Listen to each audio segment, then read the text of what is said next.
नमस्कार। प्रस्तुत है छायावादी कवि सुमित्रा नंदन पंत की कविता मैं सबसे छोटी हूँ का सस्वर वाचन एवं व्याख्या। लेकिन उससे पहले माँ क्या होती है, आइए सुनते हैं इस वीडियो में। माँ। माँ एक ऐसा शब्द है जिसमें सारी सृष्टि समाई हुई है। माँ ममता है, माँ प्यार है, माँ दुलार है। माँ सागर की गहराई है तो हिमालय की ऊंचाई भी है।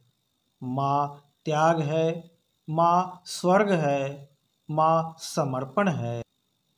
माँ ग्रीष्म की तपती धूप में बहती शीतल मंद बयार है। माँ मात्र शब्द नहीं बल्कि माँ तो भावनाओं की सागर है। माँ सब कुछ है, नहीं है तो सिर्फ नफरत और घृणा। प्रकृति ने माँ को उन सभी शक्तियों से विभूषित किया है जो एक माँ को अपने बच्चों के लालन पालन के लिए एवं परिवार के देखभाल के लिए आवश्यक है। इसके लिए माँ को किसी विद्यालय से शिक्षा ग्रहण करने की कभी आवश्यकता नहीं पड़ती। माँ स्वयं शिक्षित है। माँ का दूसरा नाम शिक्षा है। माँ इस प्रकृति की अनमोल कीर्ति है। जब तक एक बच्चा इतना बड़ा नहीं हो जाता कि वह सांसारिकता में उलझ जाए, तब तक उस बालक के लिए उसकी संपूर्ण दुनिया उसकी माँ होती है। चाहे वह अपने मित्रों के साथ खेल रहा होता है या पाठशाला में शिक्षा ग्रहण कर रहा होता है, उसका ध्यान अपनी माँ की ओर से कभी नहीं हटता। बचपन वह समय होता है जब हमें माँ का भरपूर प्यार मिल रहा होता है। तब हम अबोध सुबोध होते हैं। अबोध इसलिए कि माँ के प्यार का रूप रंग बड़ा होने पर बदल जाएगा, हमें इसका बोध नहीं होता। सुबोध इसलिए क्योंकि हम माँ के प्यार पर एकाधिकार चाहते हैं, कोई हिस्सेदार नहीं। इस बात का एहसास तब भी हमें रहता है, परंतु समय निर्बाध रूप से गतिशील है। इसे न कोई रोक सका है और न कभी कोई रोक सकेगा। बदलते समय के साथ साथ हर चीज़ बदलती है।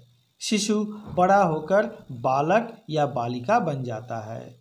फिर बालक या बालिका किशोरावस्था को प्राप्त करते हैं, फिर युवावस्था को और अंततः वृद्धावस्था को पहुंचकर मृत्यु अर्थात जीवन की पूर्णता को प्राप्त करता है।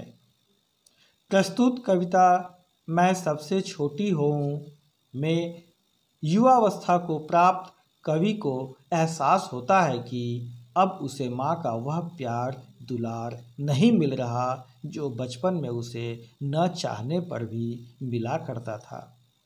आज कवि माँ के उसी प्यार को पाने के लिए लालायित है, लेकिन कवि यह भी महसूस कर रहा है कि अब वह बालक नहीं जो उसे माँ अपनी गोद में बिठा सके, उसे दुलार सके।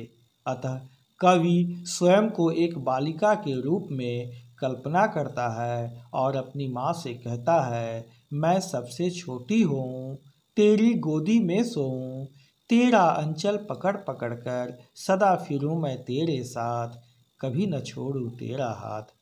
अर्थात कवि चाहता है कि वह कभी बड़ा न होवे, बल्कि सदैव छोटी सी नन्ही सी बालिका ही बनी रहे, जिससे उसे अपनी माँ की गोद में सोने का सुख लाभ प्राप्त हो सके। वह चाहता है वह माँ का आंचल पकड़कर दिन भर उसके साथ घूमता रहे और उसका साथ कभी न छोड़े। सच पूछा जाए तो कवि को इस बात का डर है कि बड़ा हो जाने पर उसे माँ का वह प्यार प्राप्त नहीं होगा जो छोटा रहकर उसे प्राप्त हो सकता है। अतः वह कहता है, बड़ा बनाकर पहले हमको तू पीछे छलती है मात, हाथ पकड़ फिर सदा हमारे साथ नहीं फिरती दिन रात।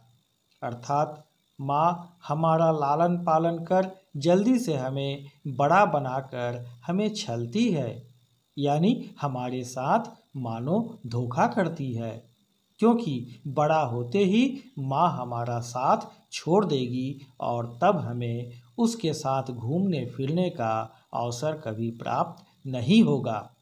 वास्तव में कवि की अभिलाषा है, ऐसी बड़ी न होऊं मैं, तेरा स्नेह न खोऊं मैं, तेरे अंचल की छाया में छिपी रहूं निस्पृह निर्भय, कहूँ दिखा दे चंद्रोदय।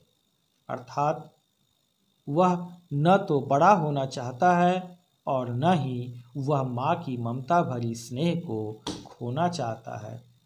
उसकी अमिट अभिलाषा है कि वह माँ की आंचल की छाँव में बिना किसी स्वार्थ के निर्भय जीवन व्यतीत करे।